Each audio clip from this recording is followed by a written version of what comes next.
Haya, ninakuomba sasa unisikilize kidogo. Andika mambo sita yatakayogeuza maisha yako pamoja na wokovu wako. Mambo sita yatakayogeuza maisha yako pamoja na wokovu wako. Mambo sita yatakayogeuza maisha yako pamoja na wokovu wako. Mambo sita yatakayogeuza maisha yako pamoja na wokovu wako. Nilikuwa nimeandaa kitu kingine, lakini nilipofika hapa Mungu akanibadilishia cha kusema.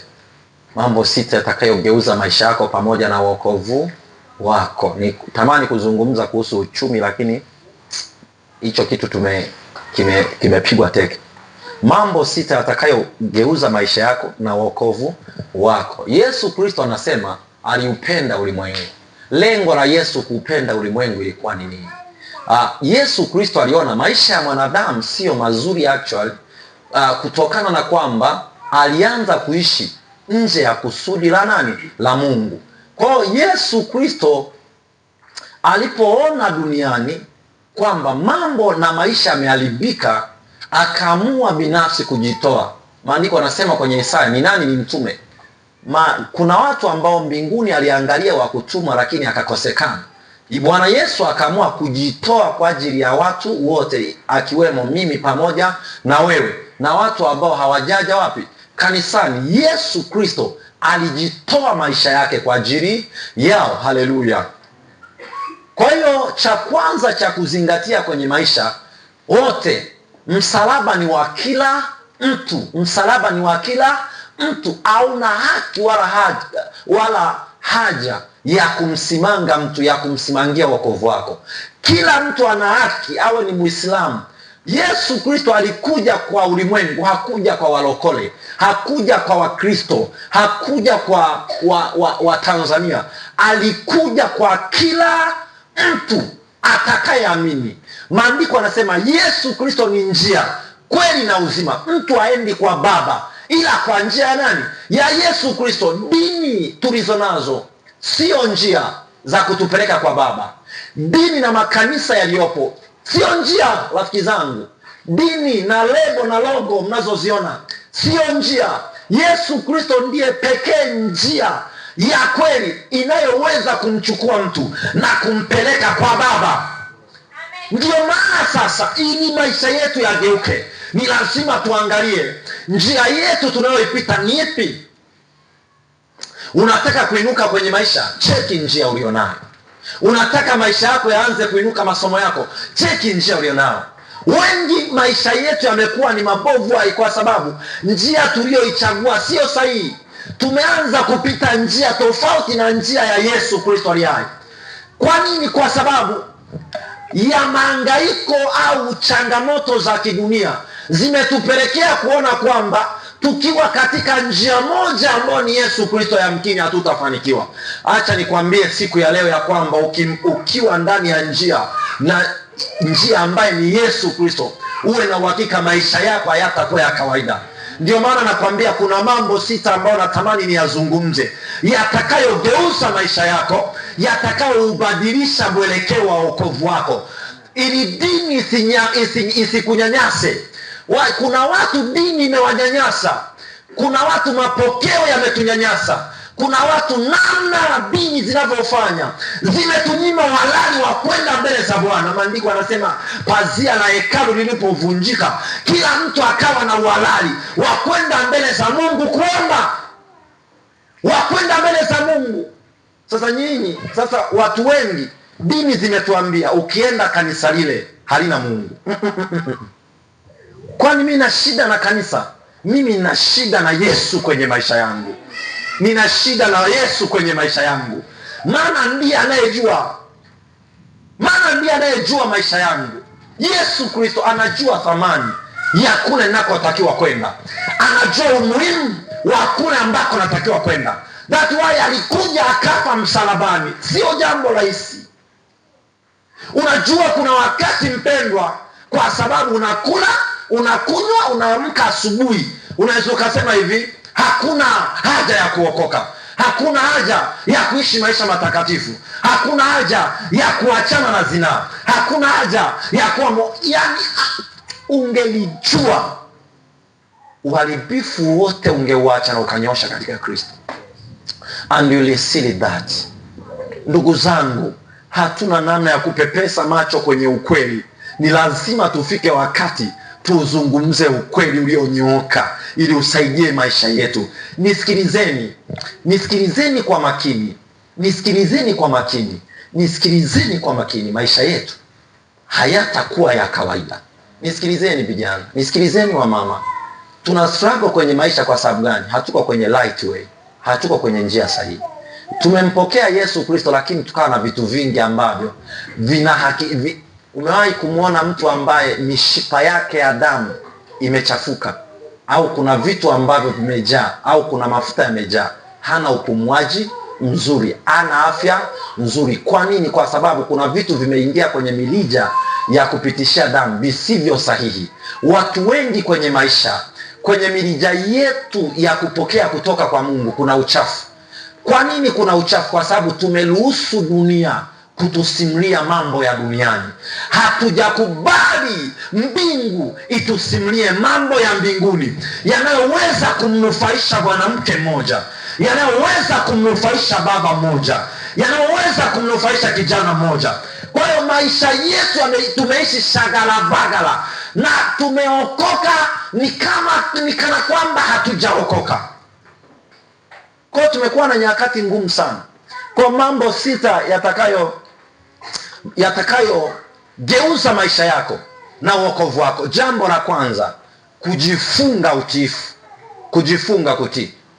Au nasema cha kwanza ni kujifunga kutii au kujifunza kutii. Moja ya kitu kinachoharibu maisha ya watu na ndoto nyingi sio watiifu. Maandiko yanasema mkikubali na kutii mtakula mema ya nchi. Mema yamefungwa kwenye kutii. Walokole na Wapentekoste wengi sio watiifu. Watu wengi sio watiifu, na kwenye utiifu ndiko yamefungwa mema. Mkikubali na kutii mtakula mema ya nchi. Manake nchi ina mema. Nchi tulioikanyaga na kuikalia ina mema. Yale mema yanahitaji mtu mmoja aliyekubali kutii na kujinyenyekeza mbele ya mikono ya Bwana, aliyekubali kujisubmiti kwamba Bwana, nisaidie mimi kuwa baba bora, nisaidie mimi kuwa kijana bora, nisaidie mimi kuwa binti bora, aliyekubali first kutii. Maandiko anasema mkikubali na kutii mtakula mema ya nchi. Maandiko, Biblia inakubali kuna kula, lakini kuna kula kwa wakati. Sio kula ili kula tu. Sio kufanya biashara ili kufanya biashara. Sio kusoma ili kusoma tu, hapana. Biblia inasema mkikubali first na kutii. Yani unakubali kutii, halafu sasa Mungu anaanza kuachilia mema kwenye maisha yako. Lakini mema hayatokei kwa mtu asiyekubali na kutii. Ni lazima tujifunze utiifu kama kanisa la Bwana. Na tunatii nini basi kama kanisa la Mungu ili tuinuke kwenye maisha yetu? Tunatii nini? Ni lazima sasa ujue Biblia yako ina vitu gani ndani yake. Ndio maana kuna asilimia kubwa ya watu waliofanikiwa ni watu ambao hawafanikiwi kwa sababu ya kazi, wanafanikiwa kwa sababu ya kutii masharti. Ukienda kwa mganga ufanikiwi kwa sababu umechukua dawa. Ukienda kwa mganga unafanikiwa kwa sababu umetii masharti ya mganga.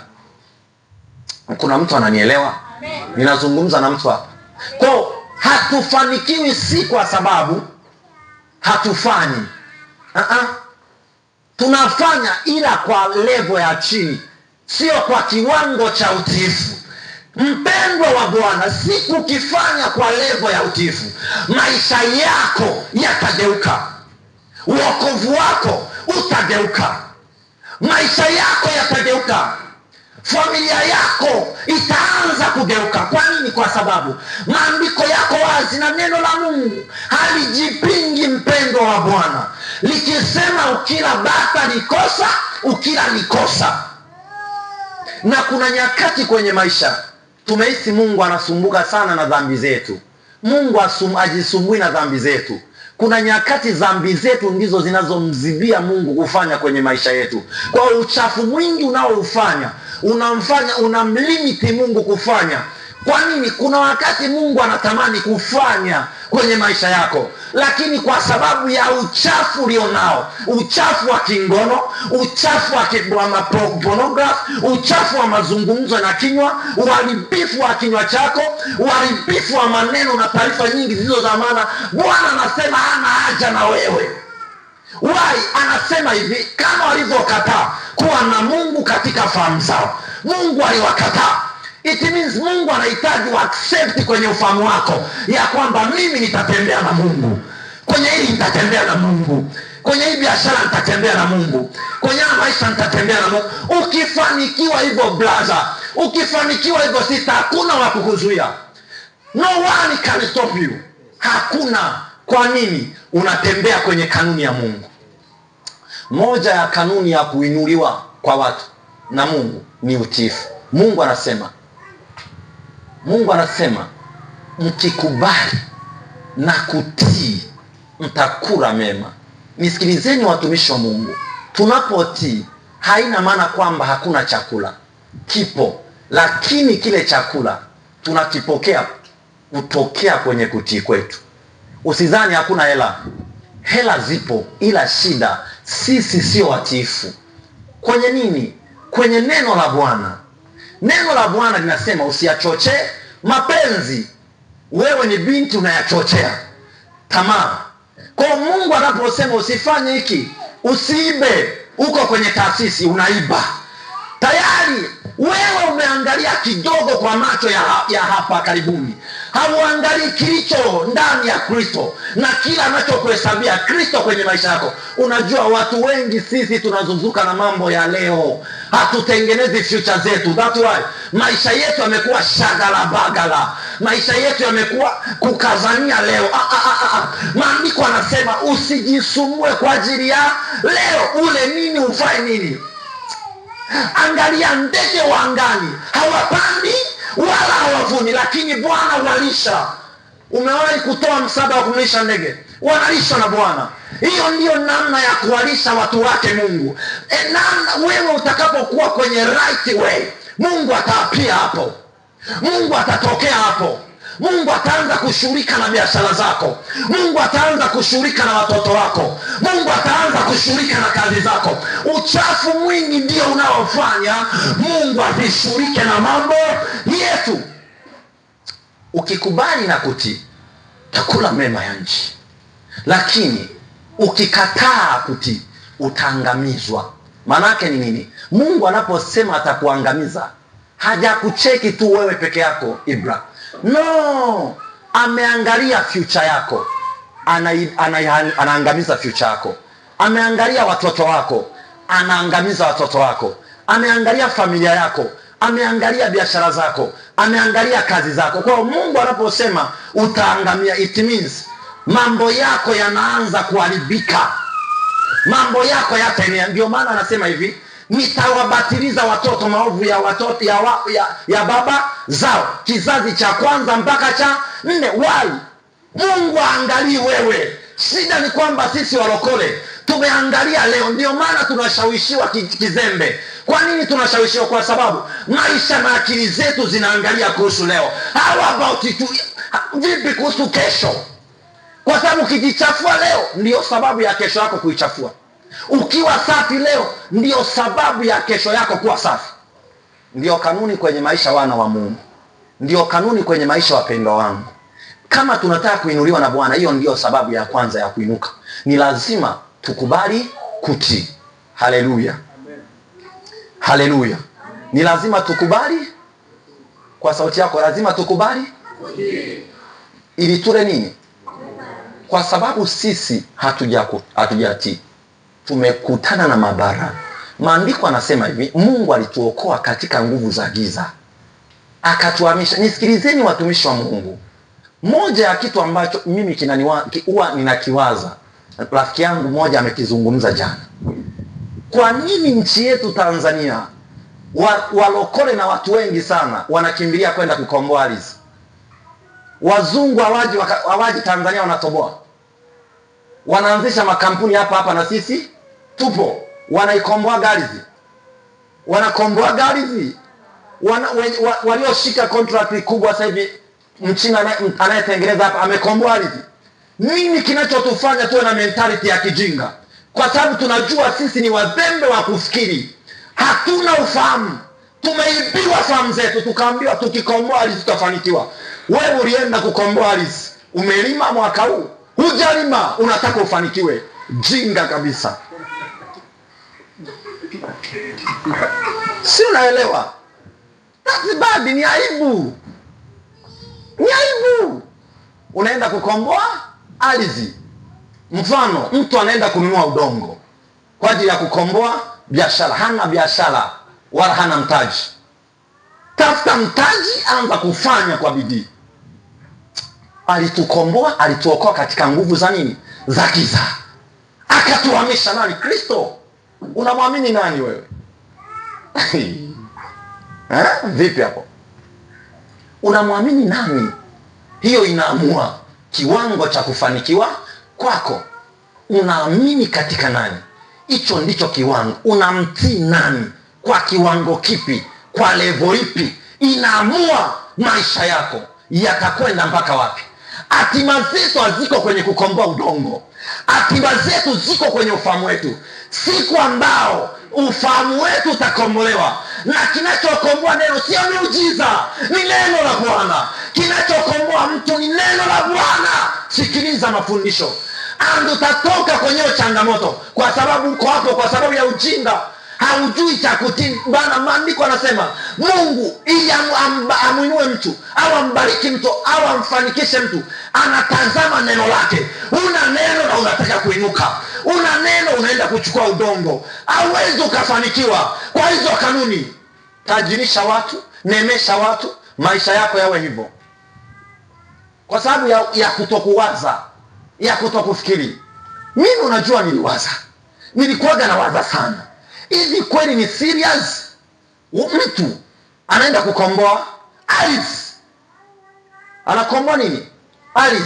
Lakini cheki kutoka watu kutoka nje wanapokuja Tanzania, nilikuwa naona Waturuki wenyewe wamekuja, wanauza nini? Vyombo. Watu wangu, si ni ardhi tunayoikomboa? Wao hawanunui maji ya kukombolea ardhi, ila wanakuja na akili kubwa kwa ajili ya kuyacheki haya majinga ambayo yamekalishwa chini na kufanywa mazezeta kwa ajili ya hakikisha mtu wa IRCC unaamka na kujua hakuna mtu anayeweza kuyasaidia maisha yako kama hutaliruhusu neno la Bwana liingilie kati mifumo ya maisha yako. Siku ambayo ukisema hapana, mimi kuanzia leo nitainuka kwa neno la Bwana, hakika Bwana ataanza kuingilia kati maisha yako. Sema kwa jina la Yesu, sema kwa damu ya Yesu, kila ufahamu wangu ulioibiwa kwa mamlaka ya damu ya Yesu Kristo ninaukomboa. Na mimi kuanzia leo nitaanza kuwaza vema, nitaanza kuona fursa, nitaanza kuona kufanikiwa, nitaanza kuona kushinda katika jina la Yesu. Kuna mtu ananielewa? Issue ni ufahamu wetu. Kwa watu wanacheza na saikolojia.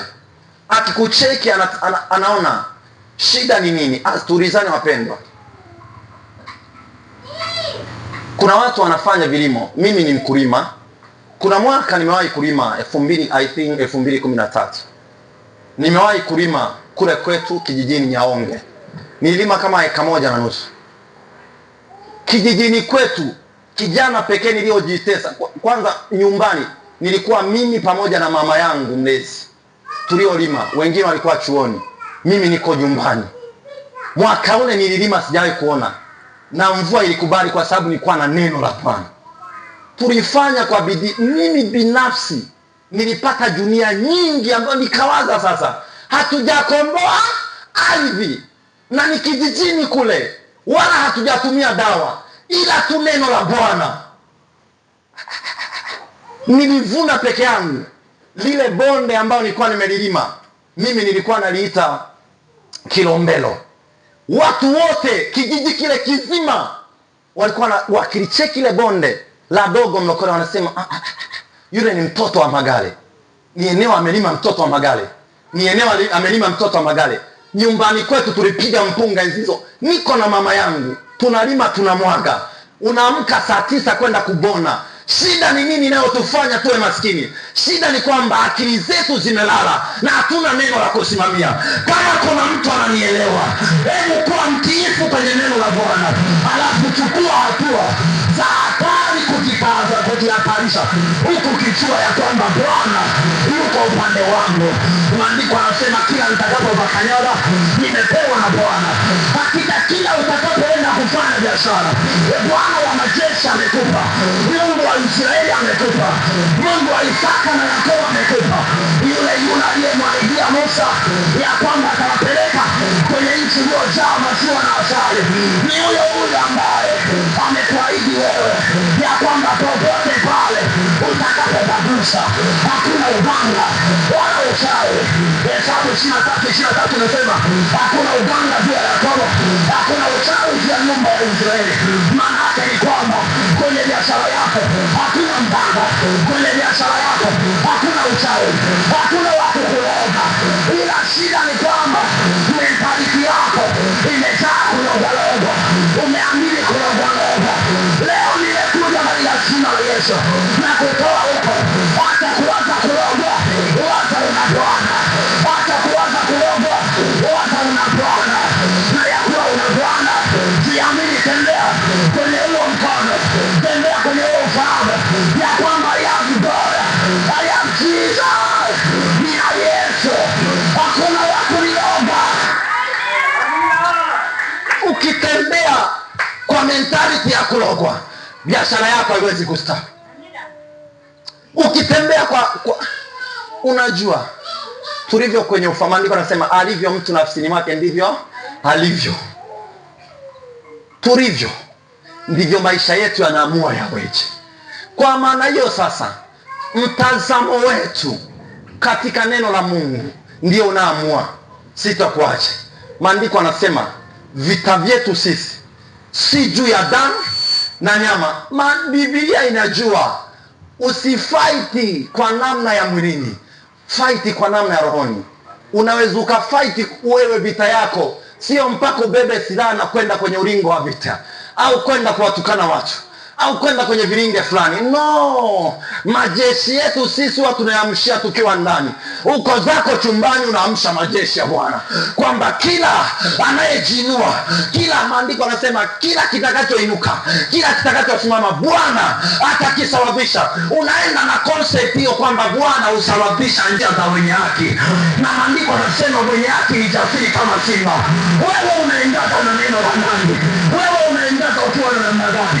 Kwenye hiyo biashara unaenda kazi, kwenye hiyo familia yako unaishije, kwenye hiyo biashara na kazi yako wanangu unafanya kazi, kwenye hiyo masomo unaweza ukamwogopa na kugofu mtu eti ya kwamba nikiwa nafanya mtihani nalijua masomo na mwandikia mtu no. Kuna mwaka fulani akili yangu ilinidanganya ya kwamba nikiwa nafanya mtihani nafanyia mabinti au waganga, wanakuja na no. Sikuwa mimi huyo ambaye nimempokea Yesu. Nimekuja kwako kukusisitiza usikubali na kutii yako neema ya Bwana. Iko neema ya Bwana. Maandiko yanasema wamewapinga wenye kiburi, lakini wapa neema wanyenyekevu. Iko neema ya Bwana inayoachiliwa asubuhi ya leo. Iko neema ya Bwana inayoinua maisha yako. Haleluya! Kama unanielewa mwambie Bwana, nainuka leo, nainuka leo, napata akilimka. Ikiwa Bwana anasema watu wangu walioitwa kwa jina langu wakijinyenyekesha na kuomba nitaiponya nchi yao. Maana kwamba Bwana anasema hata uchumi wako kama utaomba utapona. Maana Bwana anasema hata ndoa yako iliyoharibika ukijinyenyekesha ataiponya Bwana. Maana Bwana anasema hata masomo yako yaliyokataa ni kama wewe. Maandiko anasema Bwana atakupa akili njema.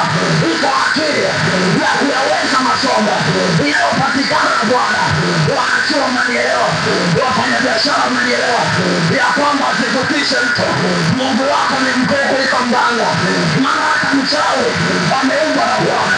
Wewe umempokea Yesu Kristo kwenye maisha yako, kwenye familia yako, unaogopaje mchawi nao?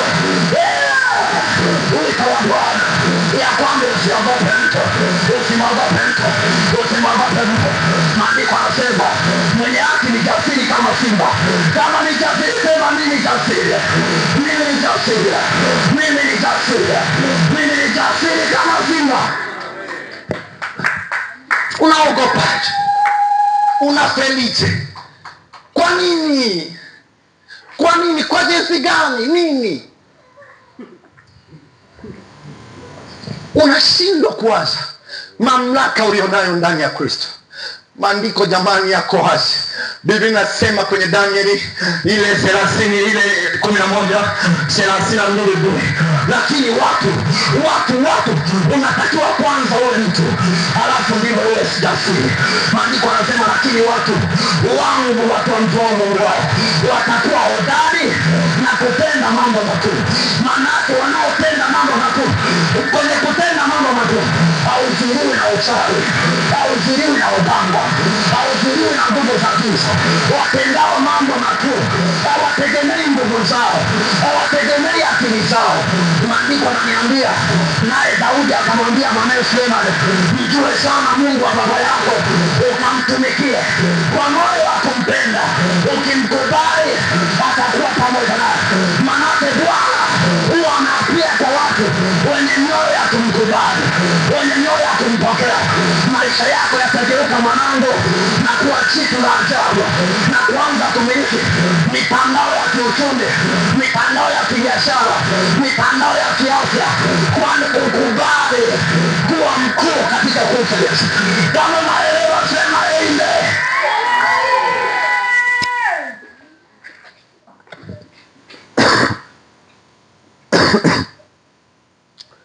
Huwezi kufanikiwa pasipo utiifu. Lazima ukubali kumtii Bwana. Unatii nini? Kile kilichoandikwa.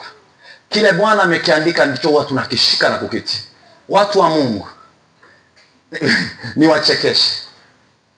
Mungu aangalie wajibikaji wetu kwanza. Mungu anaangalia utii wetu kwanza. Umeielewa hiyo? Mungu haangalii wajibikaji wako kwanza. Mungu anaangalia utii wako kwanza. Akishaucheki moyo wako. Kwa mfano, maandiko yanamdhihirisha Musa kwamba alikuwa na kigugumizi, mtu asiyeweza kusema vizuri, lakini Mungu hakuangalia hayo madhaifu. Alichoangalia moyo wa Musa, namna unavyoweza kuwapenda na kuhendo maisha ya watu.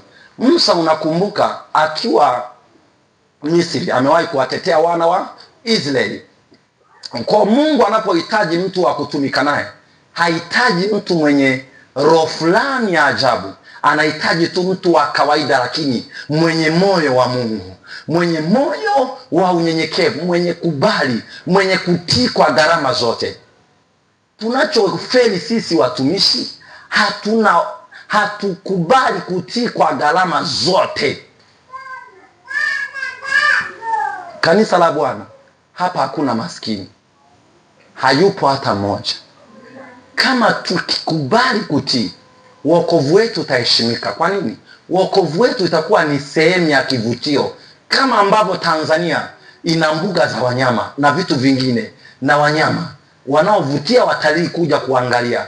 Nisikilize, wokovu wako ukiubebesha majukumu ya kiungu na kuanza kufanya kila maagano na maagizo ya Mungu wako, uwe na uhakika ni ishu ya muda kuinuka. Kinachotutesa sisi sio wavumilivu kwenye kutii kwetu. Tunataka kick for tat. Yaani umeokoka leo, kesho uwe na gari. Umeokoka leo, kesho uwe na nyumba. Umeokoka leo, kesho uwe na maisha. Nikuulize kitu. Ukiwa hujaokoka ulikuwa umezipata nyumba? Ukuwa nazo. Kwa hiyo ukija kwenye kuokoka, kaa kwa kutulia, kwa sababu kuna michakato ya kupitia ili Mungu aweze kukuweka kwenye ile position unayohitaji. Sasa acha haraka, maana utapoteza vingi kama utakuwa na haraka.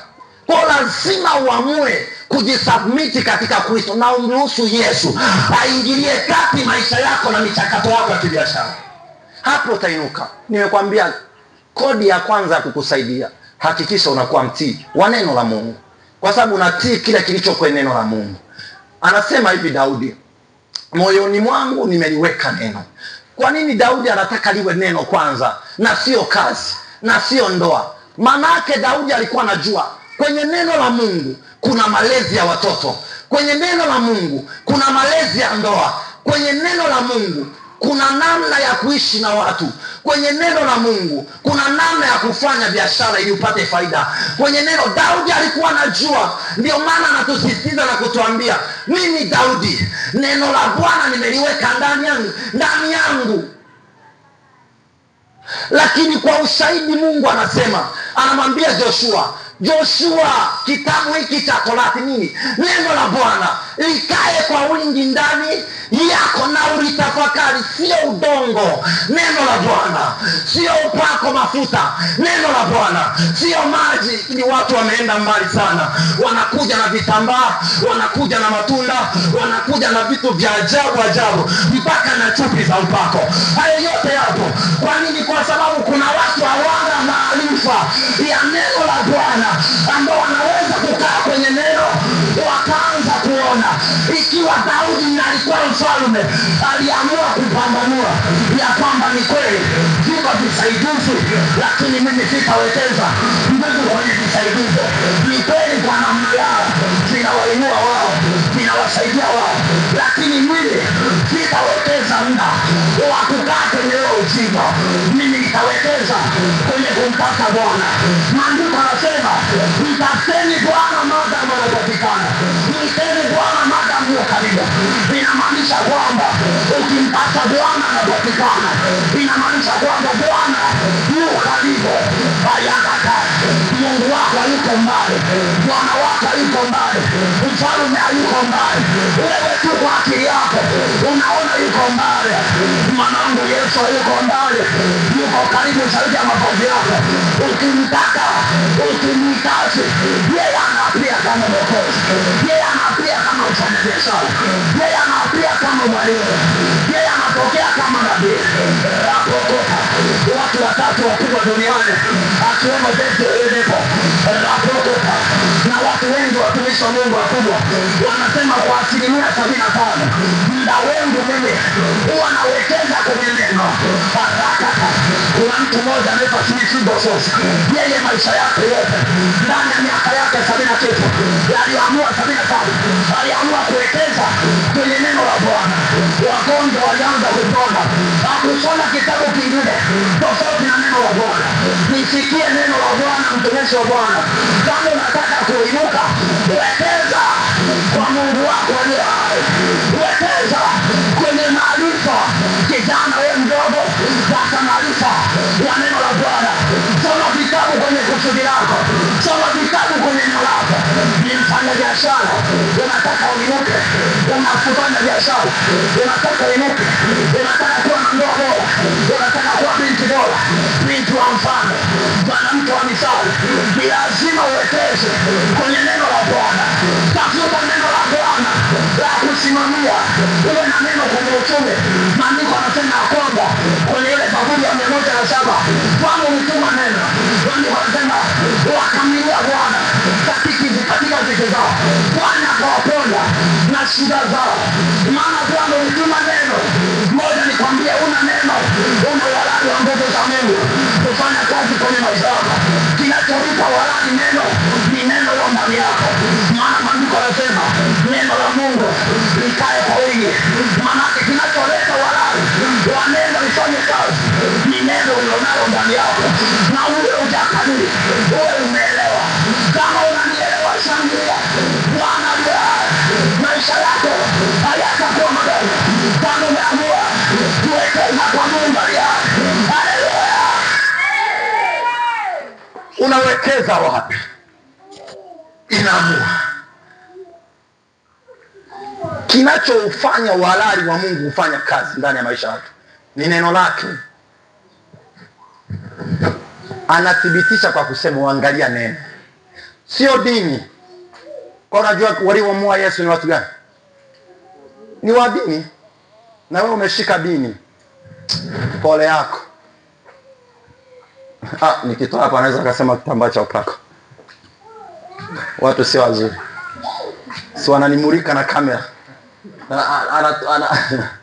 Anakataa vitambaa na anavitumia.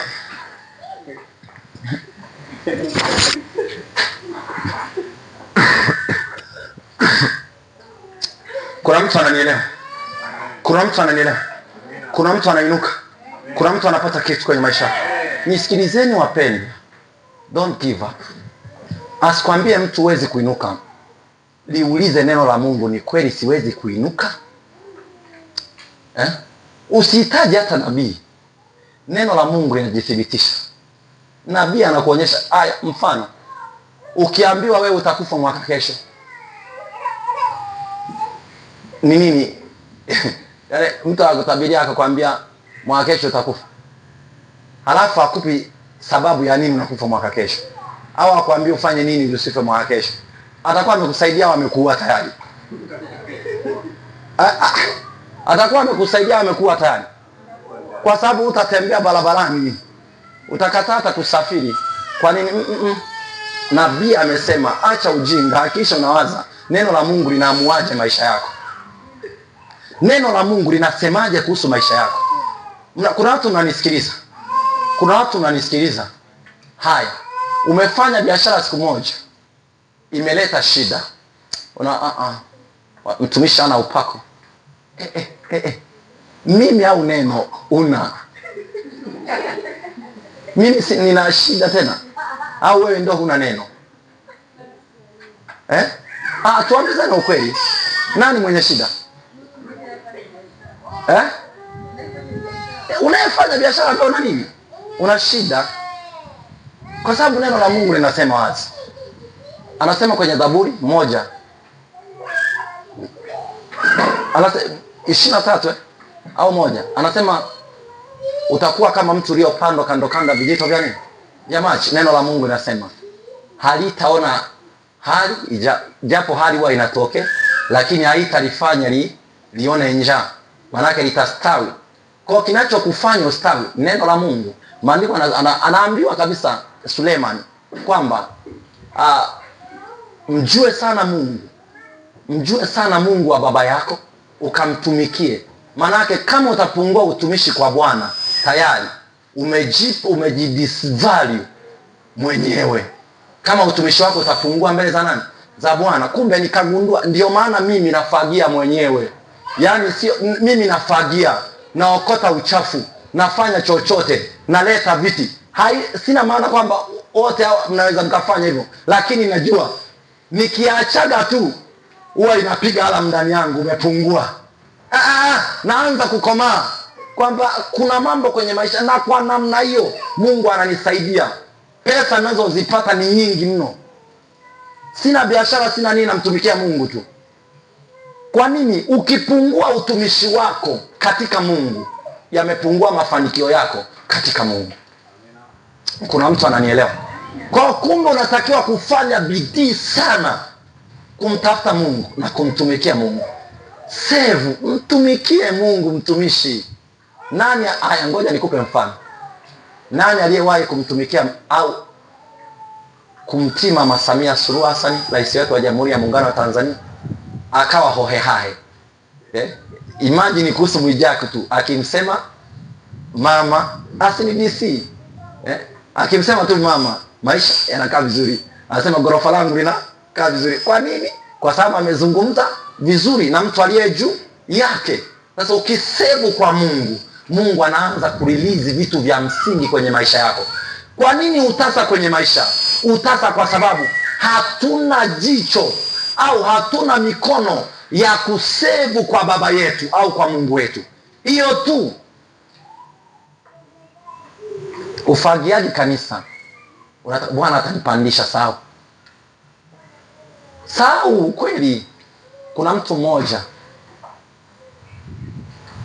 ni shangazi yangu of course, maana ni dada yake na baba yangu.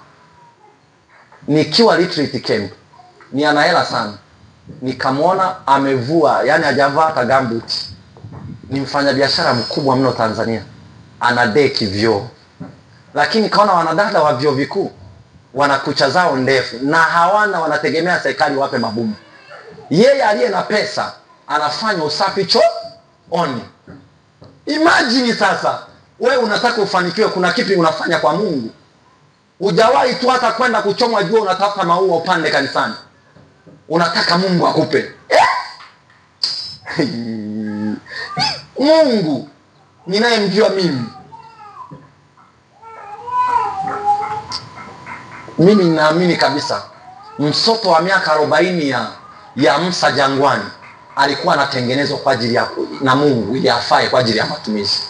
Kwa hiyo kuna nyakati misoto unayoipitia Mungu anakutengeneza ufae kwa ajili ya matumizi. Shida ni kwamba unaona kama Mungu anafanya lazima utengenezwe ukomae. Bwana Yesu asifiwe sana. Bwana Yesu asifiwe sana. Kwa hiyo acha ulele mama, acha ulegelege. Una mipango mikubwa inatimizwa na watu wadogo lakini wenye Mungu mkubwa. Kuna mtu ananielewa? Project kubwa kwenye maisha hazihitaji mtu mkubwa, hazihitaji elimu nyingi sana, zinahitaji watu ambao ni wanamna isiyoeleweka hivi, lakini kwenye maamuzi wako competent. Ni watu ambao wakiamua ya kwamba nitatembea na Mungu, nitatembea naye hata kama giza litakuja, lakini najua alipenda giza na nuru. Maandiko yananiambia kwamba atatengeneza nuru mbili, nyingine itawale mchana, nyingine itawale usiku. Haikumaanisha kwamba alipotengeneza nuru hakukuwepo na giza. Kama kungekuwepo na nuru, hakukuwa na haja ya kuwa na giza. Ilikuwepo kwanza giza kwenye maisha yake. Ilipokuwepo giza, akaona ili niweze ili giza, lazima nitengeneze namna itakayokuwa yalipiga giza. Natamka kwa jina la Yesu Kristo, ukawe nuru kwenye maisha yako, ukawe nuru inayoangaza mchana, inayoangaza usiku. Nyota yako iamke, maana hii ndani ya Kristo Yesu. Maandiko yananiambia kwenye Ufunuo ya kwamba kila aliyezaliwa mara ya pili ni nyota. Wewe ni nyota inayomulika usiku, inayomulika mchana. Tembea kwa saidi hiyo, usiogope chochote. Hiyo project ulionao kubwa ya kuanzisha makampuni, ya kuanzisha viwanda, hiyo kumana nawe.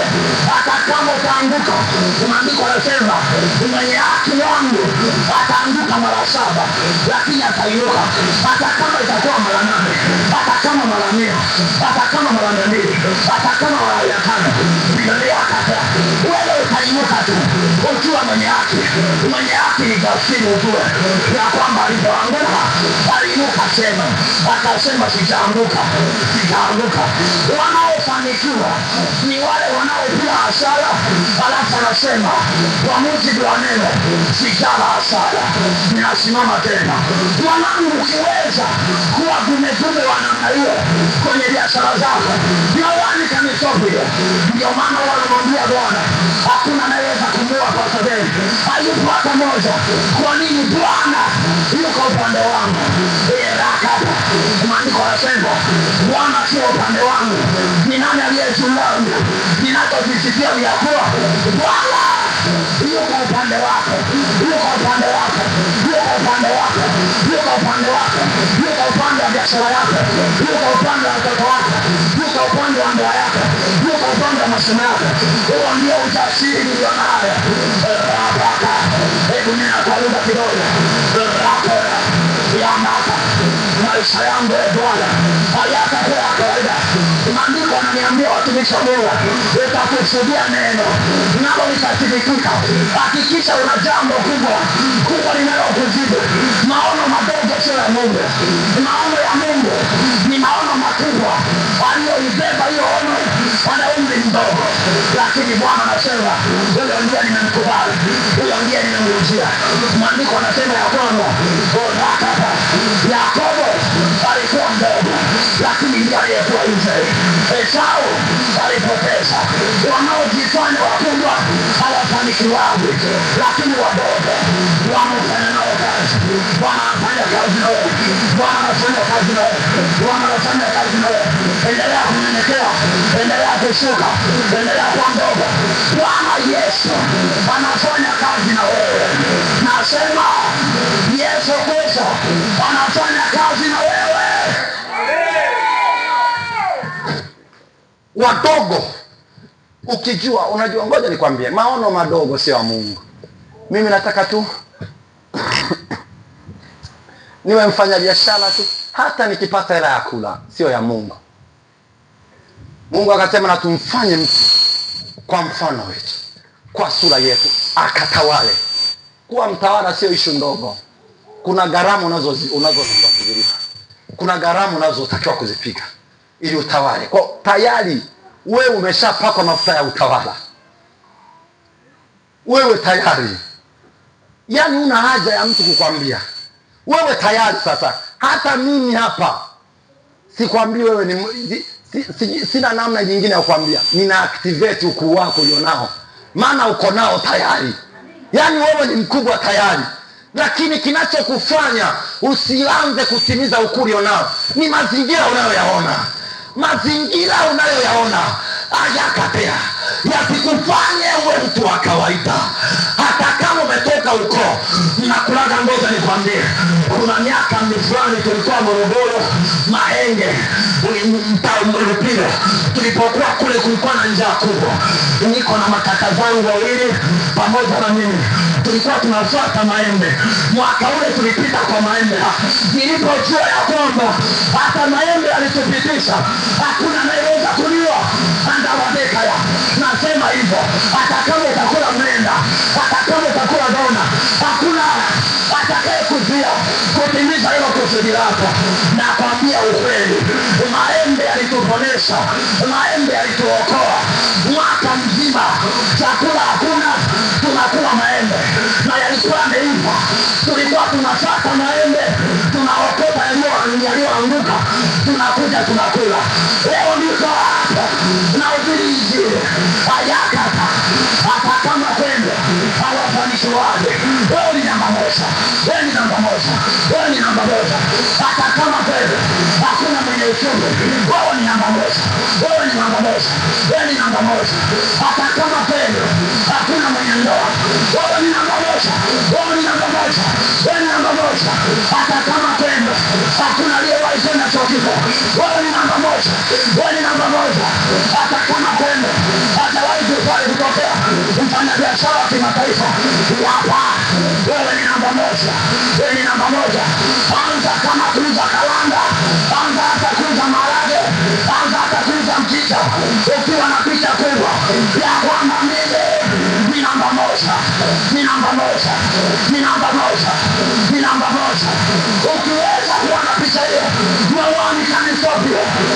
Hata mwimbaji mmoja akasema, mbeba maono asi, inuka Bwana anakusudi na wewe. Nikakusudi aliyebeba maono, nikakusudi aliyebeba maono.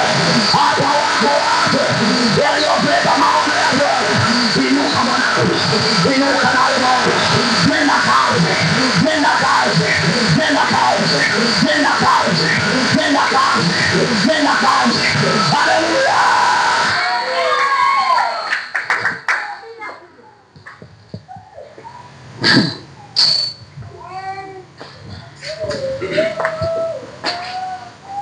Hakuna aliyewahi kuamua kugeuza maisha yake akawa kama hivyo. Mtu mmoja mwanzilishi wa mahoteli makubwa dunia, anaitwa Bwana Cornelius Harland Sanders, akiwa na miaka 65, miaka 65 akaamua kuanzisha uuzaji wa mchanganyiko wa kuku. Akanunua, alianza kuku mmoja. Wewe unashindwa kuanza vitu vidogo. Ana miaka 70 ngapi? Ana miaka 65. Akaanza. Leo hizo hoteli ziko mpaka Tanzania. Alianzisha mtu mwenye miaka 60 ngapi? Na 5. Wewe una miaka 25. Utaki eti kubeba maharage kwenda kuuza sokoni. Jinga wewe. Utaki eti kubeba nguo kwenda kuzitembeza. Halafu nasema one day haipo hiyo day. Beba nguo, una viatu vingi ndani, una nguo nyingi za maana ulizonunua, zikusanye, peleka. Kama tuna masoko mengi hivi, peleka kama pale, nyosha vizuri, zioshe, utapata mtaji na utakaza. Alianza kuuza kuku, na jiulize wewe, unaletewa mzee mwenye miaka 65, ni mzee mwenye mvi, amekuwa, lakini kinachomfeva ameoga vizuri na amepackage nyama yake vizuri, anakuletea wewe na mchuzi wake na nyama yake roast ile ikaenda feva, ikaenda juu. Leo watoto wake wanakula. Mmoja ya mtu mkubwa aliyeenda kuomba kazi akanyimwa, mwanzilishi wa Alibaba, mwanzilishi wa nini, Alibaba, anaitwa Bwana Jack Ma. Alikuwa kijana, akaenda kuomba kwenye zile kazi akanyimwa. Baadaye akaanza kujitafuta kuhakikisha na push kila alichonacho. Baadaye ndio kuja kuanzisha hizo kampuni za usafirishaji. Mtu mmoja nilikuwa namsoma, mwanzilishi wa viatu vya Adidas, kampuni ya Adidas, alianzia kushona nyumbani viatu akiwa na ndoto ya kuwasaidia wachezaji, akiwa naona wewe una kitu gani ndani yako. Huwezi ukatimiza kusudi kama una cha kumsaidia mtu. La manake kitu kinachoweza kusaidia wengi kisikunufaishe kukupa fedha wewe tu, kiwe na upande mwingine kinawasaidia wengine. Kwa alipoona kupitia wachezaji, mpaka leo kiatu chake kinauzika duniani. Anasema hivi, baada ya muda viwanda vilibomoka kwa sababu ya vita, lakini hiyo ikulikatisha tamaa. Wewe umekula hasara mara moja tu, unakata tamaa, na una Yesu kabisa mzima, una Yesu ndani yako na unanena kwa lugha, lakini hujui ufanye nini. Kweli Yesu na Roho Mtakatifu hana cha kukwambia cha kufanya. Maombi yote ulionayo ya nini, weka kwenye kikapu. Kuna nyakati huwa inaniumiza sana nikiangalia sisi warokole ndio zero brain, na tuna Yesu na tunalika shakata but not that. Kwa nini? Kwa sababu sisi hatuna focus, hatuna vision ya muda mrefu. Yaani wewe unataka upate leo, halafu kuhusu kesho ujui. Kwa wanaofanikiwa ni watu wenye vision, kwamba unataka kutimiza nini, unataka kuacha legacy gani. Manake mtu mwenye vision, hata kama biashara ife, ataifufua tena ile ile. Mtu asiye na vision, leo anaanzisha hiki, kesho anakuwa na hiki, leo anaanzisha hiki, kesho anakuwa na hiki. Una cha kutimiza. Mwenye cha kutimiza huwa anang'ang'ania mpaka ndoto yake itokee.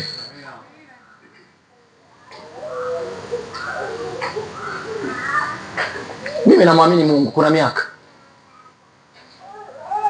Nisikilizeni watumishi wa Mungu, nisikilizeni kwa makini. Kama sisi walokole hatutaamua, yaani wewe huna maamuzi hata ya kugombea mwenyekiti wa mtaa, yaani huna maamuzi hata kukusanya wamama walau 5 ukaanza kupiga nao maombi, huna tu hata kuhakikisha uko mjini hapa, kama vitenge vipo hapo, anza nacho basi hata kimoja, kikopeshe. Hata kwa mtu wa kanisani nakopesha siku hizi nguo, unaanza naye, unatafuta 10,000 na ngapi yako, unaanza kukopesha na kukopesha. Umekinunua 15,000 kwa wiki moja, 20,000 na 20,000. Maono makubwa yaanzi na vikubwa. Maono makubwa yanaanza na kidogo. Nisikilize mtumishi wa Mungu, umekalia viti hapo. Nilipoanza huduma nilikuwa naazima viti. Nini kinacho vision ina attract kile unachokihitaji. Sio 5, kimoja, 2. Wewe unashindwa kulazimisha kitu kitokee kwenye maisha. Unakosa watu unaenda mlimani, unalala mlimani. Lengo ni nini? Kitu fulani unachokihitaji ukizae kitokee. Unalia na Mungu, unalala na uombi kwa sababu una cha kutimiza. Ndio unalala kama ngorobo sasa. Una vision. Unajua, unaanza kulalamikia watu wa kanisani. Unaanza kulalamikia watu, mbona sipati hiki? Kwa sababu uwezo ukapata, kwa sababu akili yako haina uwezo wa kupambanua. Kuna mtu ananielewa? Kuna mtu ananielewa? Unataka kwenda mbali, hakikisha unauambia ufahamu wako. Sasa ishu ni kwamba watu hawataki sana kwenye haya mafundisho ya Yesu Kristo ya kweli. Kumbuka Yesu Kristo ili atimize kusudi la kuniokoa mimi na wewe, alilala mlimani. Leo ishu sio sifa kwamba alikuwa anafungaga sana. Ishu ni kwamba mama mwenye uchungu lazima awe na nguvu za kudeliver. Hana hizo nguvu hawezi kuzaa. Kama hana uwezo wa kusukuma, maana yake anatakiwa alipe gharama ya kuchanwa. Achanwe wembe. Maumivu ya miezi 6 yote yakubali. Lengo ni nini? Anataka kupokea katoto. Hayo yote analipa gharama apate mtu wa kuzaliwa. Wewe tu hujawahi kutumia hata huo mfano encourage. Miezi 9 mwanangu, unatema mate ndoo na ndoo. Lengo ni nini? Upate.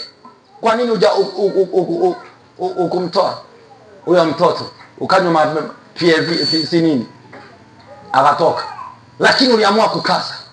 Hata kwenye vision huwa hatui legelege.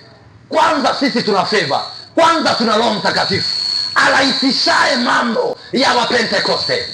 Maandiko anasema lakini walipopokea nguvu za Roho Mtakatifu, alipowajiria juu yao Roho Mtakatifu, wakajaa, ndimi zilizogawanyika zikawaingia. Zilipowaingia zikabadilisha lugha yako haijabadilika. Ndio maana maisha yako ni magumu. Ni lazima lugha na usemi wako ubadilike according kwenye vision yako. Vision yako inahitaji kuwa na viwanda. Nafsi yako ibadilishwe na Roho Mtakatifu. Kila unapokaa kwenye vikao iwe ni viwanda, iwe ni viwanda. Maandiko anasema kwenye kitabu cha Mithali ile sura ya 27 na ule mstari wa 17 ya kwamba chuma unoa chuma rapoka kama rafiki anuavyo Yesu wa rafiki yake. Manake ni kwamba kama utashikamana na vision yako, kuna namna itakushepu, kuna namna itakutengeneza. Ndio maana vision itakuambia cha kufanya, hautaamua wewe. Maana maono yanataka yenyewe uyasikilize anasemaje. Yanasema hivi, leo usile uombe. Manake maono ndio yameamua wewe uombe ufunge. Ndio maana maandiko anasema pasipo maono mtu hawezi kujizuia. Manake kuna namna maono yanakuzuia kwamba unatakiwa kuomba.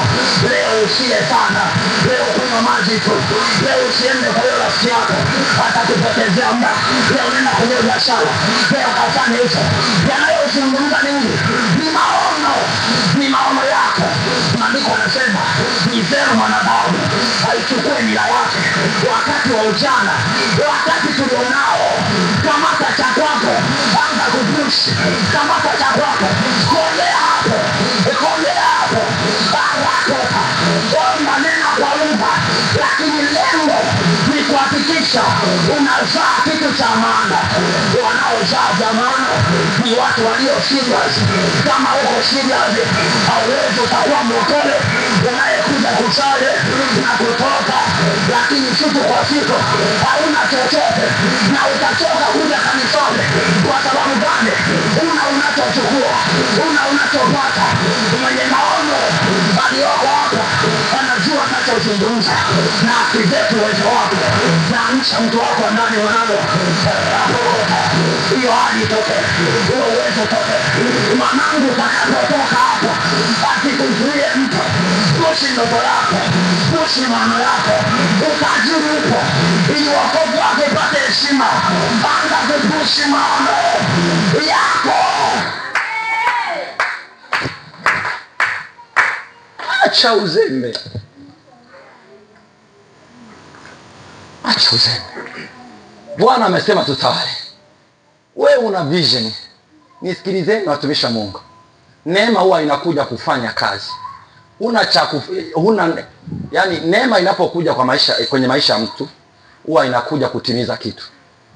Kwa nini maandiko anasema Esta akapata kibali na neema? Kwa sababu gani? Moja ya sababu mimi ninayoifahamu mimi binafsi ni kwamba alitakiwa kuja kutimiza kitu ambacho kilikuwa ndani ya taifa. Ndio maana Mordekai anasema hivi, hata kama wewe hutasimama kutupigania au kusimama kufanya kwa ajili ya Mungu, Mungu atauleta wokovu kwa njia nyingine. It means Mungu alikuwa na jicho la kwamba huyu anatakiwa apite hapa kwa sababu ya purpose ya wanangu. Wewe una Mungu anapita wapi? Huna cha kutimiza, huna chochote kwenye maisha cha kufanya, Mungu asaidie nini? Kwa wale ambao hawakuwa na chochote, waliotaka kuwa mamalikia tu, waliokuwa wanataka tu kuwa watu gani? Malikia. Kuna mwingine hapo, nataka biashara yangu ikikua nianze kupiga pamba. We shogangu, utakubali mwenyewe. Mungu anasema hili jinga siwezi kulipa hela. Haliwazi tu, hata kama nikianza kupata fedha, nataka nianze kupush kazi za Mungu, watu wataelewa, wapate injili. Mungu akiona hivyo anasema yes, huyu mwamba namhitaji. Manake huyu mtu nahitaji nitembe naye. Maandiko anasema kwamba kwa kufanikiwa kwa watu wangu miji yangu itaongezeka. It means Mungu anakutarajia ufanikiwe, halafu kazi yake iende mbele. Vision yako ina mahusiano yapi na Mungu? Haina mahusiano na Mungu, haina cha Mungu, hana Mungu kufanya pale. Biashara yako haina uhusiano na Mungu, mwanangu, sahau. Lazima kile unachokifanya kiwe na mahusiano na Mungu. Hapo utaona mkono wa Bwana unakuinua, kwa sababu hata biashara za kawaida zina mahusiano na waganga. Mganga akitaka kuiupdate, kwa sababu gani? Damu huwa inahuishwa. Kuupdate ni kufanyaje? Ni kama kuitia uhai, yaani unaipa uhai mwingine. Sasa una renew. Sasa iko hivi, ukienda kufanya kafara, ukamtoa mwanao kafara ile, kuna muda utafika, ile damu ya mwanao itaexpire kukupa nini? Matokeo. Wataomba nyingine, ikija ina update tena, unaanza kutrend mjini. Ikinanili wataomba mama yako, wataomba kingine. Kwa damu kila wakati wana update zile kafara zao. Ndio maana magari 40 yameanguka, yameua watu 80, miangapi. Si ishu ya mwaka moja, ni ishu ya mwendelezo. Kwa hiyo kama biashara yako haina connection na kitu fulani cha kiroho, uwe na uhakika utastruggle, utapambana na hauna chochote. Kwa hiyo yoyote unayemuona yuko juu, ana mamlaka isiyoonekana inayompa assurance au kibali anapotokea. Unaponiona mimi Pastor Beni, kuna nguvu isiyoonekana inayonisukuma kufanya haya. Kama ingekuwa ni ya giza, ingenisukuma kufanya ya kigiza. Kama ni ya nuru, inanisukuma kufanya ya nuru. Hivyo hivyo sasa, wewe una roho gani nyuma yako? Kama una roho ya Yesu, it means kwenye vision yako atakuwa na sehemu katika biashara zako, katika maisha yako, kwa watoto wako, kwa ndugu zako, kuhakikisha ya kwamba kile kitu unachokifanya kina partnership na Mungu. Unaubia na Mungu, unaubia na mafanikio yake. Utakomaa kupambana, hakuna chochote unachokitimiza. Haya hatujafundishwa, ndio maana tuko hapa tulipo.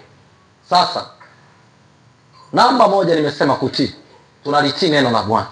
Hakikisha maisha yako yanatii kile cha Mungu. Na moja, usomaji Biblia. Anza kusoma Biblia. Ndio maana tunaambiwa mafuta ya upako na nini. Kwa sababu gani? Sisi hatuna maarifa, tunakarihishwa. Sasa mimi hiyo sitafanya.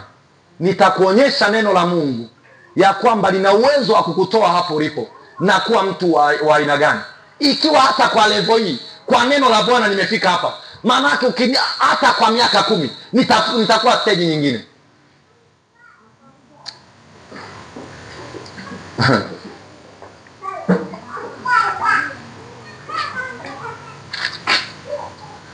Kwa hiyo hakikisha unaamua kumpa Bwana nafasi kwenye kile unachokifanya ili maisha yako yageuke.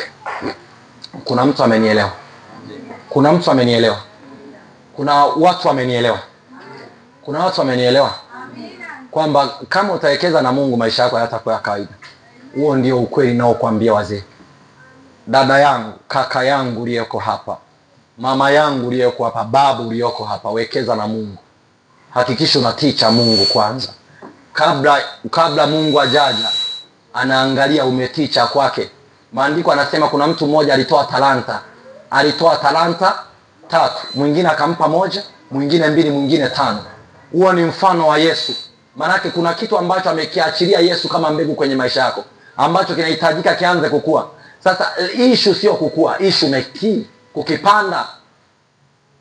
Sasa kuna mtu mmoja hakutii kukiingiza kwenye mfumo. Bora ukiingize kwenye mifumo kile hasara kuliko kukiweka ndani au akiba. Hapo utasota sana. Una mipango zilili, una maono mengi, unataka kuinuka kuwa mtu fulani kwenye maisha, lakini nini? Una maamuzi wewe. Pokea maamuzi katika jina la Yesu. Nasema pokea maamuzi katika jina la Yesu. Nasema ibada hii kuamshe na uwe mtu wa ajabu. Uwe na nguvu zisizo za kawaida. Kwenye huo ujana, Daudi alikuwa na miaka 17. Wewe una zaidi ya 17 sasa. Lakini vipi? Daudi akiwa na miaka 17 anaambia anakubali kwenda kupigana vita. Kupigana vita inatuonyesha kwa ufunuo ya kwamba mtu apimwi, matokeo hayapimwi kwa umri. Matokeo yanapimwa kwa namna mtu alivyokusudia na kuamua kwenda kufanyaje, kuzalisha au kufanya. Kwa umri wako sisi hatupimi. Watu hawaangalii umri, wanaangalia unachokifanya. Kuna watu wana miaka 70 lakini ni watoto. Sio watu wazima, ni watoto. Kuna watu wana miaka kama sisi, miaka michache tu, lakini watu wa kila aina wanakusikiliza. Wazee kwa watoto wanakuja kuchukua ushauri. Kwa nini? Mimi sio mtoto tena, nimeshajipambanua na kutoka kwenye utoto au ujana na kuwa mzee. Mimi ni mzee. Kwa wazee watoto wanakuja kupokea ushauri kwa mzee. Wewe unadhani uzee ni umri? Uzee ni uwezo wa kuanza kuyaamua mambo kwenye umri wako. Hujachelewa bado, una nafasi ya kufanya na ukaanza kusimama kama mzee kwenye maeneo fulani, kwenye uchumi, kwenye ndoa. Umri huu sasa unaweza ukaletewa kesi na mtu mkubwa anayekuzidi umri, anakuzidi miaka kwenye ndoa, anataka kumshauri. Una nini zaidi yake? Wewe ni mzee, una hekima. Wazee ndio wenye maarifa, wazee wanaufahamu. Kwa wanapokuja wanapokea, wanatarajia hekima. Kwa nimeipata wapi? Kwenye neno la Mungu. Maandiko yanasema ya kwamba Suleiman akaomba hekima na maarifa. Kwa nini? Kwa sababu hawezi kuwasaidia watu wa Mungu wa kila aina, wa kila rika. Uwezo wa hekima ni kuweza kufanya jambo fulani ndani ya wakati fulani, kwenye mazingira fulani, ujue unazungumza nini, unazungumza na nani, unataka kumjibu nini, unataka kufanya nini. Huo ndio kukua, huo ndio kupevuka. Hakikisha unapotoka hapa unajua ya kwamba mimi nataka kutimiza kitu fulani, na kwa kuwa unataka kutimiza hicho, Bwana atakuwa pamoja na wewe. Simama kwa miguu yako. Karabashandeleboya. Nataka tuombe kwa dakika hizi, tuzae kitu kwenye maisha yetu. Karabashandarabaya. Hapa ndugu zangu ni jeshini, lakini hapa ndugu zangu ni sehemu ambapo tunatengeneza watu ambao watakuwa na kesho za heshima, watakuwa na kesho kubwa, watakuwa na matokeo kwenye maisha yao. Hawatapimwa kwa namna yao, watapimwa kwa vile wanavyovifanya, watapimwa kwa matokeo yao. Kwa hiyo hakikisha unazingatia hiki. Haujaja kanisani kukua, haujaja tu kanisani kusali. Maandiko anasema walipokaa mahali pale, Mungu lengo ni nini? Wapate uweza wa kuweza kuzifesi changamoto. Tuko hapa kanisani leo ili tupokee nguvu, tuweze kuyasolve matatizo tulionayo, tuweze kusolve changamoto za ndugu zetu, changamoto za waume zetu za uchumi, changamoto za wadogo zetu za kibiashara, za kimasomo, tuweze kuzisolve, kwani tunaye Mungu anayeweza kusimama na kufanya chochote kwenye maisha. Kwa hiyo wewe sio mdogo, uko hapa kama silaha. Wengine mmekaa, kwa nini?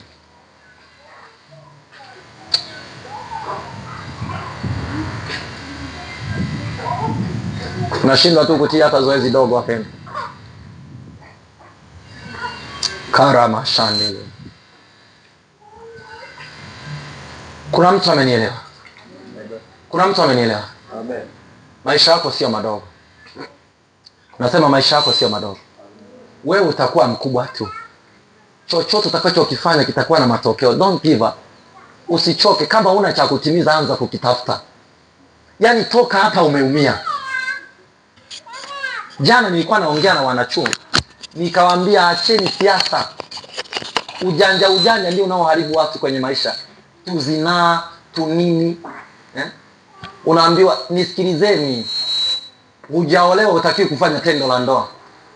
Kwa nini utakiwa kufanya? Ni tendo la nini? Ni tendo la nini? Ni tendo la nini? La ndoa. Wewe unatakaje kufanya kitu ambacho hakikuhusu? Watu wengi mnafeli maisha na kushindwa Bwana kuwasaidia kwa sababu mna misuse. Uko kwenye ndoa unafanya tendo la ndoa. Nani amekwambia umri ndoa unamfanya unamtisha Mungu? Mungu anasema miaka 1000 kwake ni siku moja. Na miaka 1000 kwake ni siku moja. Umri usikutishe, unaweza ukapata mtu wa maana kwenye maisha yako ambaka kufuta machozi yote ya ubinti na umama ulioupitia. Usio na heshima. Kwa hakikisha unaelewa umisiuzi cha Mungu. Mungu akisema amesema, hakuna alternative. Mungu akisema usifanye hiki usifanye, ndio kutii sasa. Halafu namwambia Bwana nimetii. Maandiko anasema hivi, Yeremia alipoletewa taarifa akazipokea, akasema yes. Mungu akamkumbusha Bwana. Wewe una cha kumkumbusha Bwana hata mahusiano yako yakianza kulegalega. Utamkumbusha nini Mungu kwamba nilitunza ubinti wangu, nilitunza ujana wangu? Alipomkumbusha Bwana yale aliyoyafanya nyuma, Bwana anasemaje? Akamuongeza miaka 15. Uongezi upewe mtu wa maana kwa sababu hujatunza ulicho nacho. Maandiko anasema una nini? Musa anasema nina fimbo. Wewe fimbo tayari umeshai misuse. Umeshaiharibu. Bwana hana cha kufanyia kazi ulicho nacho. Kwa hakikisha unazingatia katika jina la Yesu. Kuna mtu ananielewa? Kuna mtu ananielewa? Kuna mtu ananielewa?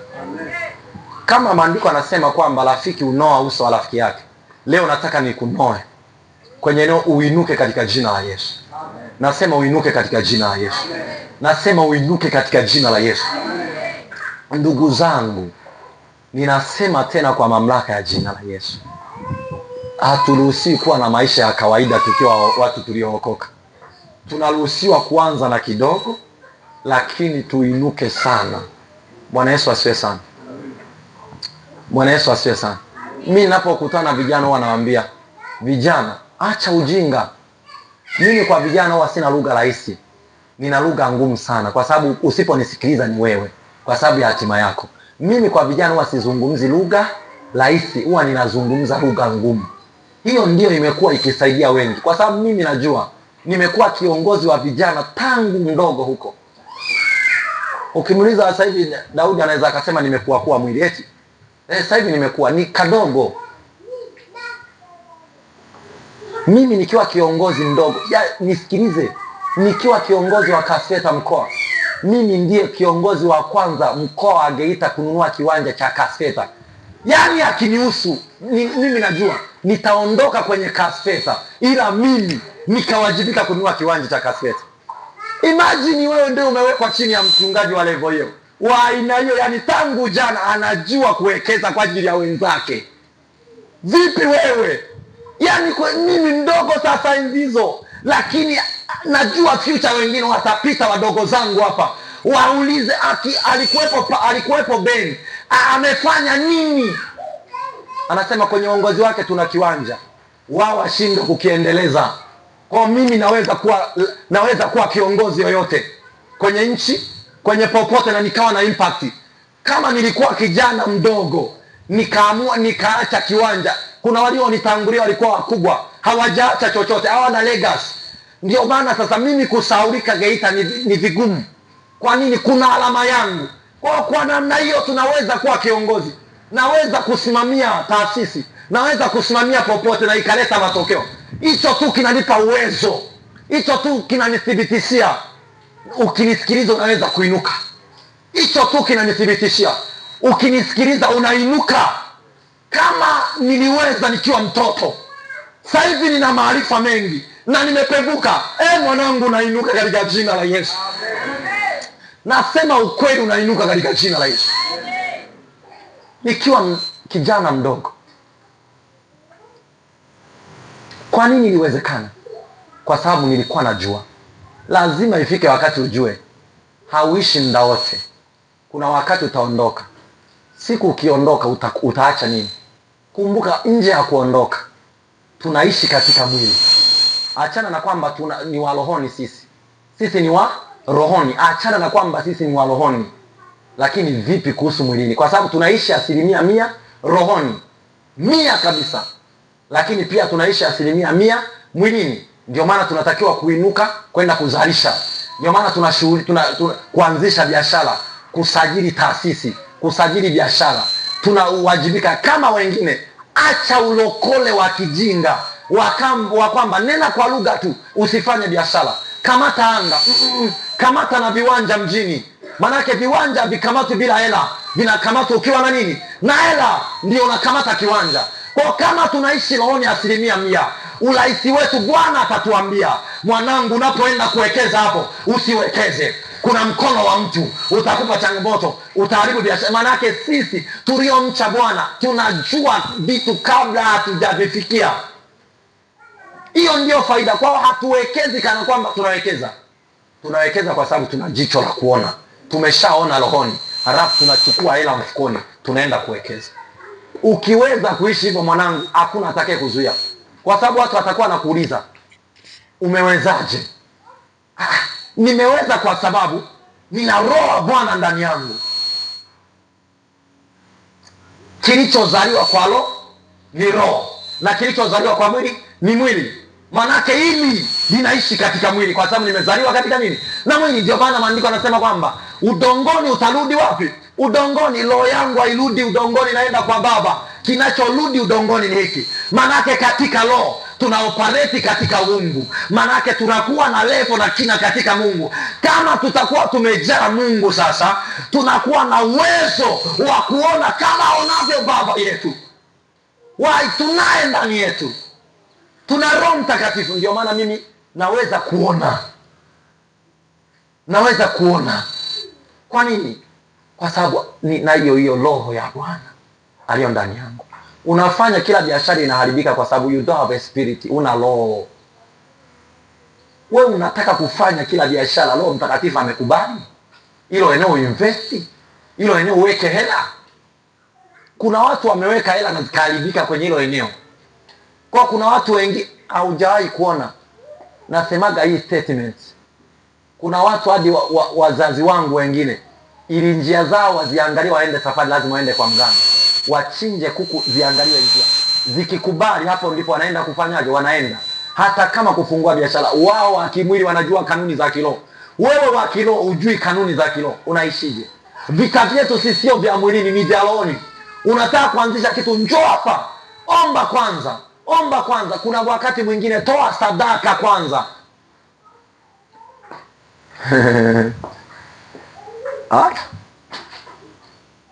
Kuna wakati mwingine mambo hayaendi. Chukua ulichokikusanya chote, nenda kampe Bwana kwamba mimi natoa bati, alafu Mungu nifungulie njia hiki. Mungu akusema na Ibrahimu mpaka Ibrahimu ametoa mbegu. Bwana akazungumza, wanao wataenda utumwani miaka 400. Mungu huyu jamani, anaweza kuzungumza na mtu mwenye pumzi kama sisi. Akamwonyesha miaka 400. Akamwonyesha watu watakavyoteseka na wokovu utakaokuja. Ndugu zangu, amebadilika lini? Huyo Mungu hajabadilika. Manake sisi ndio tumebadilika. Kumbe kuna uwezekano kabisa wa Mungu yeye kutuonyesha kwamba Bwana Julius, hiyo biashara unayoifanya usiifanye, fanya hii. Kwa nini? 1, 2, 3 itainuka. Na itainuka. Kwa iko hivyo, watumishi wa Bwana, nataka tuombe kwa huu muda, tuiruhusu damu ya Yesu kushughulika kwenye biashara zetu, kwenye kazi zetu. Wewe kama uko nje unaweza kurudi, kwa sababu tunataka sasa Bwana ashughulike na kazi zetu. Natumia dakika chache sana, halafu mtakuacha. Haleluya, haleluya. Ndugu zangu, rapa koselea, maandiko anasema Ibrahimu akaona. Kwa kuna namna kwenye uchumi unatakiwa kuona ili uwe mfanya biashara bora. Na kuna wengine mnafanya biashara, kila biashara huwezi ukainvesti kwa aina hiyo ukafanikiwa. Ndio maana wazungu walikuwa wanajua, hawakuweka biashara yao au kambi ya utumwa mahali popote. Hawakuteka kila eneo, walikuwa wanaangalia eneo la kuzalisha. Watalima mkonge, watalima nini lina madini, hapo ndo wana invest. Au ndio watu wenye ufahamu. Mwenye ufahamu hainvesti popote, haweki hisa zake popote, anaangalia hii kampuni haitashuka, ndipo anaweka hela yake pale.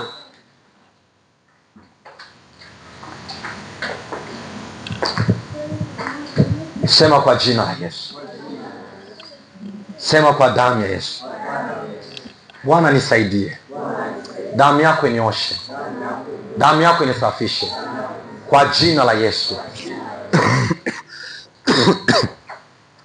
Tunaweza tukaomba kwa dakika 5 kutengeneza anga la maisha yetu, tunapotoka hapa tukafanikiwa kwa dakika tu 3.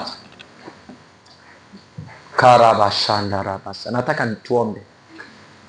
Chochote kilichoinuka kinyume na mipango yetu kwenye maisha, Mungu akisambaratishe na damu ya Bwana ianze kuzungumza kwenye kile tunachokifanya.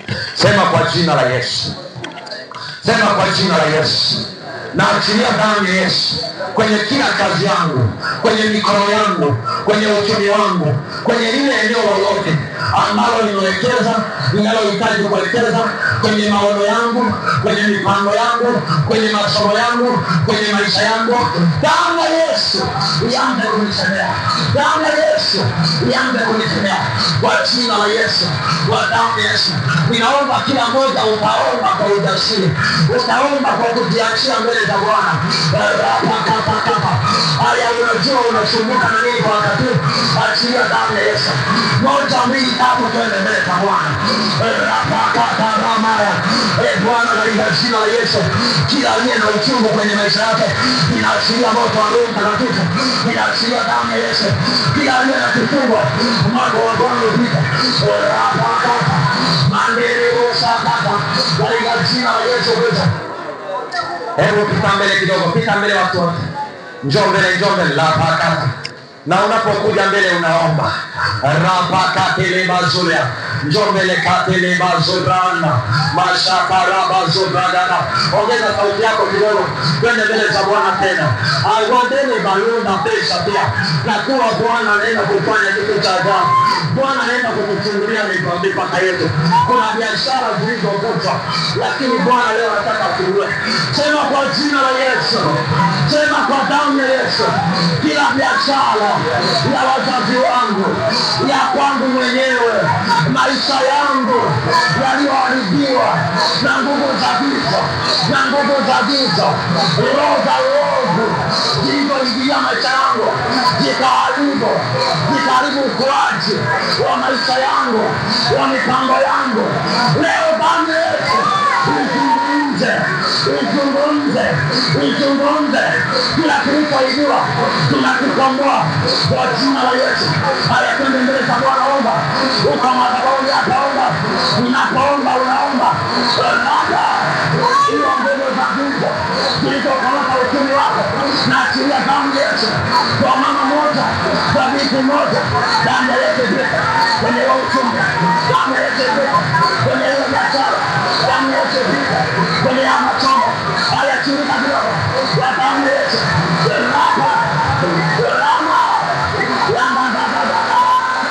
Naona biashara zinafunguliwa, huo uovu, shirika na uovu, watu waliachilia damu kwenye hiyo biashara, kwenye hiyo kazi, waliachilia uovu, waliachilia uovu. Napita kama moto, napita kama moto kwenye hiyo uovu, napita kama moto, napita kama moto.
Hautakuwa na biashara kawaida.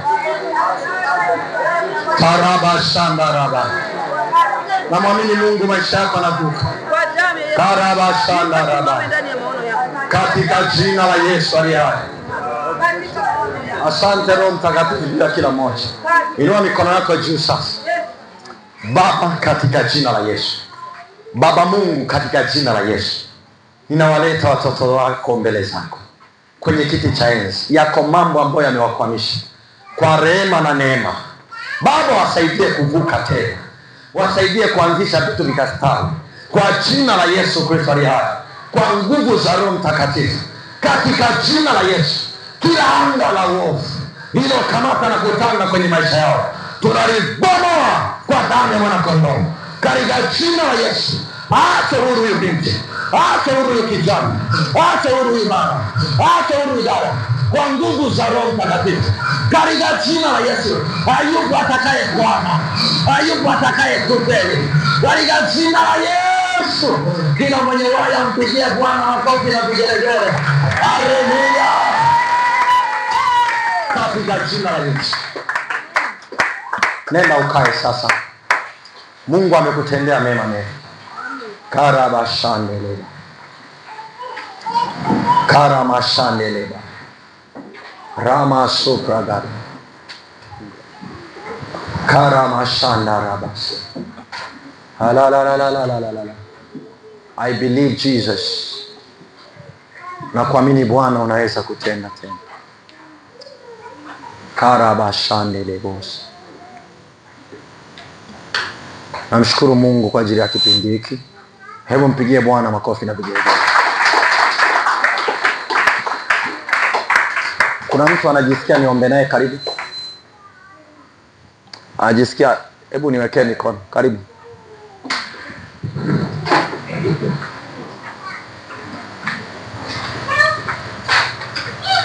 Amini kwamba nitakapokuwekea mikono mambo yatageuka na kubadilika. Lava shaka. Amini tu kile ambacho kimo ndani yako na unatamani Mungu akifanye. Amini kila nitakapokuwekea mkono Mungu amekifanya. Baba, katika jina la Yesu, neema yako iachiliwe ndani ya maisha ya binti huyu. Ageuze maisha yake katika jina la Yesu.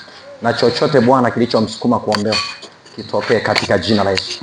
Holy Spirit, yafungue maisha yake kuanzia sasa. Hicho kilichomzuia aya shandele basi, nuru ya wokovu iachiliwe kwenye maisha yako katika jina la Yesu. Amen. Baba, katika jina la Yesu, nguvu za Roho Mtakatifu zishuke. Chochote ambacho kimemkwamisha kwa muda mrefu kwenye ubinti wake, nguvu za Roho Mtakatifu zishuke na ziyasaidie maisha yake katika jina la Yesu. Baba, asante kwa sababu umeshuka na kuonekana juu yake. Timiza kila amekusudia.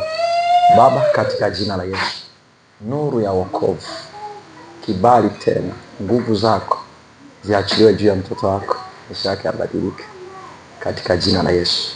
Chochote alichokusudia binti yako, Mungu amekuja hapa, naweka mkono huu ufungue kila kifungo kwa nguvu za Roho Mtakatifu, kwa nguvu za Roho Mtakatifu, kila kifungo katika jina la Yesu. Asante Bwana, na kushukuru katika jina Bwana. Kila pando lisiloruhusiwa na wewe kwa mtumishi wako ninaliapisha kwa mamlaka ya jina la Yesu. Maisha yake yageuke, maisha yake yageuke, chochote kinachomzinga, chochote kinachomzia, moja, achia maisha yake, achia maisha yake kwa nguvu za Roho Mtakatifu katika jina la Yesu. Lord Jesus, wewe ni Mungu mkuu, waweza yote, hakuna Mungu kama wewe. Wewe ni Mungu mkuu, waweza yote, hakuna Mungu naweza kumvusha tena. Haya, namchomoa hapo, aende stage nyingine kwenye maisha. Ni mtumishi wako, ana cha kwako huyu. Kila nguvu inayozuia cha kwake, cha kwako Bwana, kwa mamlaka, kwa mamlaka moja, achia. Holy Spirit, hebu ya shughulika na maisha yake, shughulika na maisha yake sasa. Kila kilichodhibiti ile kusudi ulioweka ndani yake, inakiapisha kwa mamlaka ya jina la Yesu. Thank you Lord Jesus. Mwanangu, na kitu kikubwa sana cha Mungu. Lord Jesus, naomba neema juu ya kuishi na uchumi kwa mtoto wako. Changamoto zozote za kiuchumi, kata mashandele, nguvu zako Roho Mtakatifu viyasaidie maisha yake tena, viyasaidie maisha yake tena katika jina la Yesu. Lord Jesus, kila nguvu rapa sekete, power for the spirit now, nguvu za Roho Mtakatifu, nguvu za Roho Mtakatifu, nguvu za Roho Mtakatifu, power for the spirit, karabashandele baya, nguvu za Roho Mtakatifu ziyafungue maisha yako sasa. Kila nguvu zilizoachiliwa juu yako, shanda na masakata ya basi, kara masakata, ni wewe mwenye uweza, rama sakata, twakukimbilia wewe. Bwana, yatengeneze maisha yake, yasawazishe, yasawazishe kuanzia sasa. Moto wa Roho Mtakatifu, kila vifungo, kila vifungo kwa nguvu za Roho Mtakatifu. Wewe uliyeshika maisha yake, pigwa kwa moto, kwa moto wa Roho Mtakatifu. Ninakuapisha, haya amka, haya amka, haya amka. Ninakuapisha kwa jina la Yesu. Haya kwa jina la Yesu. Haya kwa jina la Yesu. Haya kwa jina la Yesu. Achia maisha yake, achia maisha yake, achia maisha yake, achia maisha yake. Power for the spirit. Nguvu za Roho Mtakatifu ziyaponye maisha yake, ziyaponye maisha yake, ziyaponye maisha yake, ziyaponye maisha yake kwa jina la Yesu. Napatia sasa hapo mzima katika jina la Yesu.